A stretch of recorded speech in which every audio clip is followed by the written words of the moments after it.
అయితే ఆ పట్టాదారికి సంబంధించిన రైతుకు డైరెక్ట్ వెళ్ళిపోతుంది.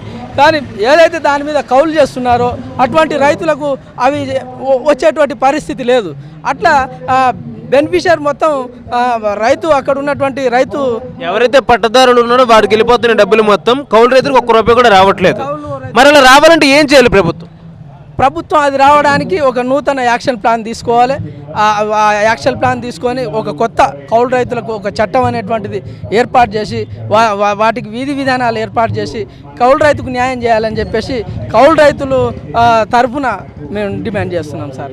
అంటే ఏ విధమైన సపోర్ట్? ఇప్పుడు రైతు బంధు, రైతు రుణమాఫీ, రైతు బోనస్ ఇస్తే సరిపోతుందా, ఇంకేమైనా కావాలా?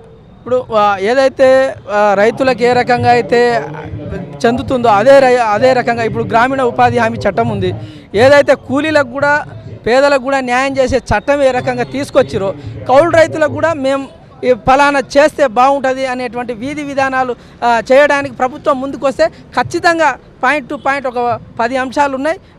రైతు సంఘాలన్నీ కూడా ఈరోజు కార్యక్రమం చేస్తూ ఉన్నాయి.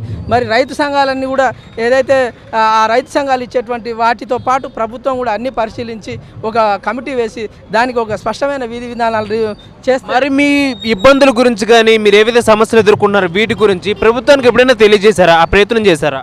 అనేక సార్లు రాష్ట్ర వ్యాప్తంగా ఉన్నటువంటి కౌలు రైతులతో అనేక సార్లు ధర్నాలు, పోరాటాలు ఉమ్మడి ఆంధ్రప్రదేశ్ ఉన్నప్పటి నుంచి ఆ ఉమ్మడి ఆంధ్రప్రదేశ్లో మన తెలంగాణ రాష్ట్రం కంటే ఉమ్మడి ఆంధ్రప్రదేశ్లో కౌలు రైతులు ఎక్కువ. అంటే ఉమ్మడి ఆంధ్రప్రదేశ్ ఉన్నప్పుడు కూడా అనేక సార్లు పోరాటాలు అనేటువంటిది. అంటే ఆనాడు చంద్రబాబు ప్రభుత్వం దగ్గర నుంచి ఇప్పుడు వచ్చిన రేవంత్ సర్కార్ వరకు మీకు ఇప్పటివరకు ఎవరు ఏ విధమైన సపోర్ట్ చేయలేదు. గత ప్రభుత్వం ఏదైతే తెలుగుదేశం ప్రభుత్వం కావచ్చు, తర్వాత ఏదైతే టీఆర్ఎస్ ప్రభుత్వం కావచ్చు, రైతుల పట్ల చూసినటువంటి ప్రేమ ఈ కౌలు రైతుల పట్ల చూపించలేదనేటువంటి విషయాన్ని స్పష్టంగా తెలియజేస్తున్నాం. ఇప్పుడున్నటువంటి రేవంత్ రెడ్డి సర్కార్ వచ్చి కూడా సంవత్సరం అయింది. ఈ సంవత్సరంలో ఇంకా కౌలు రైతులకు ఎటువంటి నిర్ణయాలు జరగలేదు. అయితే ఇంకా 4 సంవత్సరాలు ఈ ప్రభుత్వ కాలం ఉంది కాబట్టి ఖచ్చితంగా రైతుల పట్ల స్పందించాలి, రైతులకు న్యాయం చేయాలి.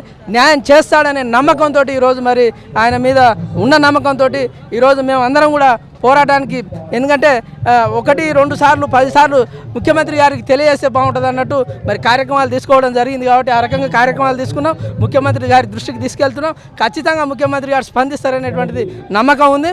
ఒకవేళ స్పందన రాకపోతే మరి తదుపరి కార్యక్రమం తెలియజేస్తాం. ఎన్నికలప్పుడు ప్రచారానికి వస్తారు కదా, అప్పుడు మీ కౌలు రైతులకంటూ సపరేట్గా ఏమీ చెప్పలేదా? ఈ పలానా మేము చేస్తామని పథకం కానీ, హామీ కానీ, భరోసా కానీ ఇచ్చే ప్రయత్నం చేయలేదా? ఇప్పుడు ప్రభుత్వాలు, గత తెలుగుదేశం ప్రభుత్వం హామీ ఇచ్చింది, హామీలు అమలు చేయలేదు. టీఆర్ఎస్ ప్రభుత్వం హామీలు ఇచ్చింది, అమలు చేయలేదు. ఇప్పుడు కూడా ప్రభుత్వం కొన్ని హామీలు ఇచ్చింది, అమలు చేయడానికి ప్రయత్నం చేస్తుంది అనేటువంటి నమ్మకం అయితే ఉంది.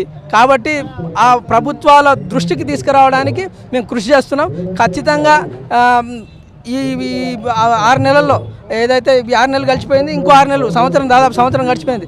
ఈ 1-2 నెలల్లో మరి మన మీద సరైన నిర్ణయం తీసుకోకపోతే ఖచ్చితంగా కార్యక్రమాలను రూపొందించారు.